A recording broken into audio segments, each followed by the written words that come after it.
दिसते मध्ये. अरे गुंबाबाई, आला आता चालत्या गाडीला खी टाकणार बुडा आहे. काय म्हणता बोला कनिलजी, काय म्हणता म्हणलं. दिनं चालू आहे का काय चालू आहे मला तुमचं? सर गदळ उदळ्यासारखं काम करू राहिले तुम्ही. चालले पुढे पुढे पुढे पुढे मागं मला सांगा गवत दिसून राहिलं. मला पावर तिकडे मागं जाऊन पहा म्हणलं, खुडलेलं गवत दिसून राहिलं. काही गोट्या खाली दबेला, काही इकडे तिकडे कसं काय निंद आहे म्हणलं तुमचं. निरा पुढे पुढे नका जाऊ तुम्ही. चांगले घ्या पाच जरा. महिनाभर कमीत कमी निंदाच काम नाही पडलं पाहिजे पराठीत आपल्या.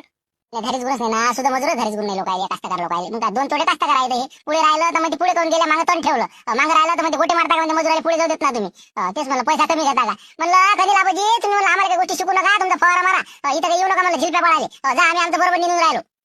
सोयाबीनात पंप सुरू आहे आमचे, पाणी भरणं सुरू आहे इरीवर म्हणून आलो मी इकडे. म्हणलं काय चालू आहे पाहा इकडे. म्हणलं लक्ष ठेवायला लागते ना. पाहिजे जरा बरोबर. पद्धतशीर घ्या पाहिजे म्हणलं. सांग जरा त्याला. हो सांगतो मी बरोबर, चांगलं घेऊन राहिलं ना, काही नाही होत. जा तुम्ही तुमचं ते फवाऱ्याचं माझा. तेच म्हणलं पातीवर पैसा आहे आपला, म्हणजे असं तसं नाही आहे. करा जरा चांगलं खालून घ्या निघून बरोबर. आता शांताराम काय आला इकडे. इथे थांबायला नाही पुरत नाही, अजून गोष्टी करायचं मजुरे बसायचं. बरं चला येतो मी. पाहिजे म्हणलं ते शांताराम येऊ राहिला. चालत्या पातीवरचं मजूर लांब होती ते. जरा लक्ष ठेवता जाऊ नका त्याच्या. तेच म्हणलं आपलं 4 दिवस पुरते अजून. ठीक आहे मग येतो मी.